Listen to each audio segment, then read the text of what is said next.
সবাই ফ্লোরে বসে খাচ্ছেন। বাপরে, মায়ের এত তাড়াতাড়ি পিঠা বানানো হয়ে গেল? তোর মা এই পিঠা বানায়নি, এই পিঠা নবনী বানিয়েছে। তুই তো সারাক্ষণ বলিস যে শহরের মেয়ে কিচ্ছু পারে না। দেখেছিস কত গুণ, কত সুন্দর পিঠা বানিয়েছে। দাদি, আমি ভাবতেছি কি যে এত কষ্ট করে আমার জন্য পিঠাটা বানাইছে, আমি তাকে একসাথে নিয়ে এই পিঠাটা খাই। এত খুব বুদ্ধিমানের মতো কথা বলছিস। এই কই যাচ্ছো? এই নাও পিঠা খাও। আমি খাবো না। কেন খাবে না? কেন ছোটবেলার কথা মনে নেই? হ্যাঁ মনে আছে, দুইজনে সবসময় খাবার ভাগাভাগি করে খেতাম, ভুলি নাই, কিন্তু এখন আমি খাবো না। এখনো ভাগাভাগি করে খাবো। নাও ধরো। আমি খাবো না কারণ আমার ইচ্ছা নেই। তোমার জন্য বানানো হয়েছে, তুমি খাও। আমি তো খাবোই, কিন্তু আগে তোমাকে খাইতে হবে। নাও ধরো। আরে বাবা, আমি খাবো না, বারবার বলতেছি খাবো না, তুমি আমাকে জোর করে খাওয়াবো না। যদি নিজে থেকে না খাও তাহলে জোর করেই খাওয়াবো। নাও ধরো। এটা অদ্ভুত ব্যাপার, একটা ছেলে সবসময় জোরাজোরি করবে, মানে কি অদ্ভুত। মামা বাড়ির আবদার পেয়ে নিছে। দেখছো, আমি যা সন্দেহ করছিলাম তাই। এই পিঠার মধ্যে ঠিকই কিছু একটা মিশানো ছিল। আমি চাইছি, ভালো করছি, আমি তো চাইছি তুমি পিঠা খেয়ে কাঁদো। কিন্তু তুমি এটা কেন করছো? কারণ তুমি আমি যেদিন এই বাড়িতে আসছি কি ব্যবহার করছো তোমার মনে নেই? আমি তো বলি নাই। অবনী, তুমি যথেষ্ট বড় হইছো, এখনো বাচ্চাদের মতো এরকম জেদ ধরে বসে থাকলে চলে? এই তুমি চুপ থাকো, কোনো কথা বলো না। ঝাল লাগতেছে, সামনে থেকে যাও তো। বেশি ঝাল লাগছে? আমি সরি। Sorry not accepted. তাহলে বলো কি করতে হবে? কানে ধরো, কানে ধরে উঠবস করো। কি বলে? আমি বিসিএস এর প্রিপারেশন নিচ্ছি, কয়েকদিন পর বিসিএস এক্সাম দিব।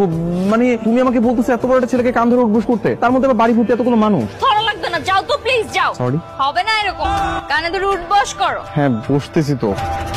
এই দাঁড়াও দাঁড়াও দাঁড়াও, আমি সাইকেল চালাবো। কি তুমি সাইকেল চালাবা? শহরের মেয়ে হয়ে এখানে তুমি সাইকেল চালাবা? উফ, শহরের মেয়ে করে খোটা দিতে দিতে মেরে ফেললো। এই শহরের মেয়েরা কি মানুষ না নাকি? আর ঢাকা শহরে সাইকেল নেই? আমি ঢাকা শহরে অনেকবার সাইকেল চালাইছি, দাও আমাকে। এটা ঢাকা শহরের রাস্তা না, এটা গ্রামের মাটির রাস্তা। এই রাস্তা চালায় তুমি অ্যাক্সিডেন্ট করে পড়ে থাকবা, তারপর তোমাকে আমার তুলে হসপিটালে নিয়ে যেতে হবে। এগুলোর কোনো দরকার নেই। ওঠো। কি তুমি নিজে নিজে সাইকেল চালায় অ্যাক্সিডেন্ট করবা? করো, আমি তোমাকে নিয়ে হসপিটালে যাবো। আমি ভালো সাইকেল চালাইতে পারি, ট্রাস্ট মি। ওঠো। না, আমি তোমার পিছনে উঠবো না। আরে বাবা, আজব তো বলতেছে আমি সাইকেল চালাইতে পারবো।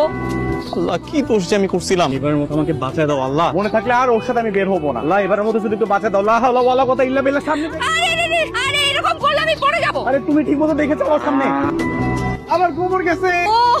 বারবার করে বললাম সাইকেলটা আমি চালাই না, সে সাইকেল চালাবে। আমি তো পারি, তোমার মতো হাতির একটা শরীর নিয়ে নড়াচড়া করলে কিভাবে নিয়ন্ত্রণ রাখ। ধরো। শহরের মেয়ে সব পারে, একবার উল্টায় ফেলছে। এরকম চিৎকার চেঁচামেচি করতেছো কেন? তোমার তো কিছুই হয় নাই। দাদি, খালি খালি ওর পায়ে মালিশ করো না তো, ওর পায়ে কোনো ব্যথা নেই আমি জানি। তুমি বেশি জানো, বেশি বোঝো, তাই না?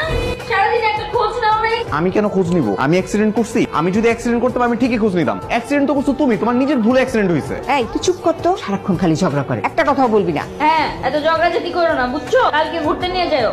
কেন? আমি তোমাকে নিয়ে আবার ঘুরতে বেরোবো, আবার একটা অঘটন ঘটবে, সেই দোষ দিবা আমার ঘাড়ে। ভুলেও না। ঘুরতে নিয়ে গেলে আরো বেশি দোষ হবে। আমি ঢাকায় চলে যাবো আর মামাকে বলে যাবো আমি ঢাকায় চলে যাচ্ছি আপনার ছেলের অত্যাচার। আরে দাদি,